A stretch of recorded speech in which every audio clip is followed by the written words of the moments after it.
자, 민주당은요, 이 정진상 실장에 대한 압수수색에 대해서 여론전으로 맞서는 모습입니다. 검찰을 향해서요, 정치쇼라고 한껏 날을 세웠습니다. 국민의힘도 가만히 있지 않죠. 대장동 이익 공동체를 언급했습니다. 이재명 대표를 향한 압박 수위 높아지고 있습니다. 민주당에 대한 흠집내기, 그리고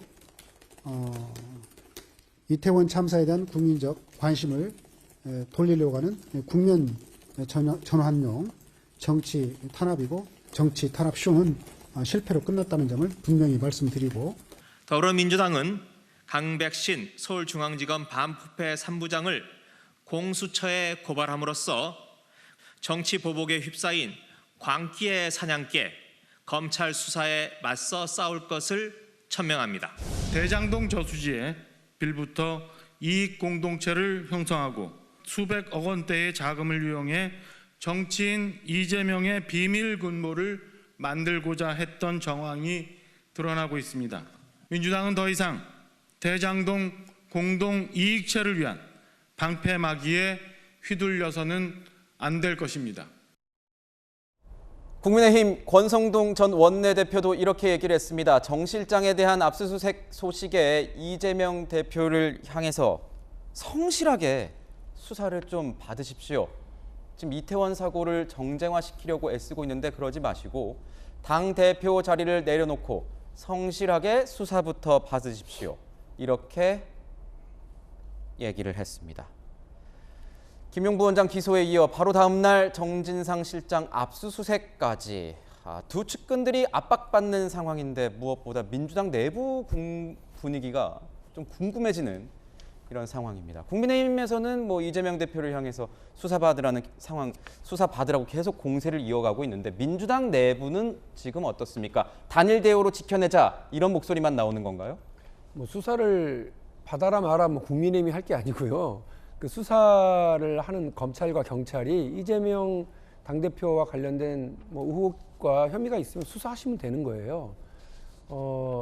그 이재명 근데 지금 다들 알고 있는 것처럼 김용 부원장이든 정진상 실장 건이든 그리고 이미 기소된 대장동 일당과 관련된 부분에서 이재명 당대표가 시장이나 도지사 시절에 그 부정한 돈을 받았다거나 부정한 청탁을 받아서 실행했다거나 하는 그런 것 직접적인 연관고리는 검찰도 경찰도 찾고 있지 못한 것 아닙니까? 그냥 그쪽에 돈이 쓰였다라고 하는 일방적 진술만이 지금 존재를 하는 거예요. 그러니까 이런 부분과 관련해서 정치적으로 그 논쟁을 좀 삼을 수는 있겠습니다만 수사를 받아라 마라 할 그 이야기까지는 아닌 것 같고요. 수사를 피한 적이 없기 때문에. 네.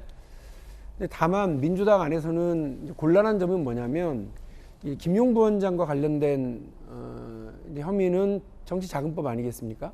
이런 부분은 정치적 의도와 그 혐의가 사실 좀 분명하니까 이렇게 저렇게 반박을 할 수가 있는데 정진상 그 실장에 대한 혐의는 부패방지법과 뇌물수수라고 한다면 개인적인 비위 혐의. 네, 개인 비리 혐의이기 때문에 이것 좀 정치적 의도는 알겠는데 그 혐의 내용과 관련돼서는 부담스럽죠. 그러니까 일각에서는 그런 얘기도 있다고 하더라고요. 민주당 내부에서 이렇게 이재명 대표의 측근들 문제로 인해서 뭔가 비위를 저지르는 집단으로 민주당이 다 매도되는 것 아니냐. 우리가 이렇게 방어만 해서야 되겠느냐. 이런 얘기도 나온다던데요. 저는 분명히 말씀드립니다만 정치적 의도를 가진 검찰의 수사에 대해서는 아까 말씀드린 것처럼 빈 깡통, 소리내라고 발로 차는 거예요. 그러니까 당사에 아무것도 없는 줄 알면서 압수수색 영장 들고 와서 푸닥거리 하는 정치적 쇼하는 거는 좀 비판받아 마땅하다고 생각을 하고 또 이전 정부, 문재인 정부의 서해, 동해에서의 그런 그 사안과 관련해서 어부들에 북송하는 과정 또 서해 피격 그 공무원과 관련된 사안을 놓고서 정치적으로 이렇게 정치 탄압하고 갈라치기하고 국민 여론을 안보를 팔아가지고 국민 여론을 나누는 이런 방식에 대해서는 공감할 수 없고 당연히 저는 반박하고 싸울 텐데 이 문제와 지금 그 일부의 어떤 뇌물 관련 사안은 다른 문제라고 저는 봅니다. 다른 문제로 별개다. 그래서 이 문제와 관련해서 저는 부담스러운 혐의들이 있고 이 부분에 대해서 우리 민주당이 아주 신중하고 예민하게 판단해야 될 사안이라고 보고 있습니다. 국민의힘 입장은 그러면 어떻습니까? 지금 뭐 대변인 통해서 나온 얘기들 보면 몸통, 그러니까 이재명 대표를 겨냥해서 몸통부터 탄핵하라, 뭐 이런 얘기로 지금 공세를 펼치고 있는 것 같은데요. 예, 사실 대한민국이 법치주의 국가지 않습니까? 그 사람의 지위 고하를 막론하고 법 앞에서는 만인이 평등하다는 원칙이 지켜져야 된다. 이것이 저희의 이제 기본적인 원칙이고요. 지금 왼팔 오른팔이라고 불리는 김용 민주연구원 부원장이라든지 그 다음에 이번에 정진상 당대표 정무실장, 뭐 그 전에 또 유동규 전 사장 같은 이런 분들이 전부 다 지금 당 대표인 이재명 대표의 아주 최측근 인사들이었다는 거죠. 정말 최측근 인사들과 오랫동안 정치를 같이 하고 정치도 공동체로 그렇게 명명되는데 정말 이재명 대표는 아무것도 몰랐다. 이게 사실은 납득이 안 가는 겁니다, 국민들한테. 그리고 개별적인 혐의도 있습니다만 이재명 후보가 연결돼 있는 그 혐의들이 네. 있어요. 이번에 김용 그분 구속 공소장에 보면은 이재명 대표의 이름이 56번이나 나옵니다. 관계가 없을래야 없을 수가 없죠. 같이 일을 했기 때문에.